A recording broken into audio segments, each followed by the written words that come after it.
నేను మాట ఇస్తా ఉన్నా, ఇవాళ మన ప్రభుత్వం వస్తుంది, ఖచ్చితంగా వస్తుంది.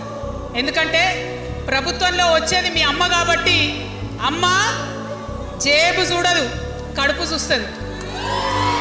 కాబట్టి మీ పిల్లలు ప్రైవేట్ పాఠశాలలో చదువుతున్నా, ఎంతవరకు చదువుకున్నా కంప్లీట్గా మీ మీద ఒక్క రూపాయి కూడా భారం పడకుండా చదివించే బాధ్యత మేము తీసుకుంటాం.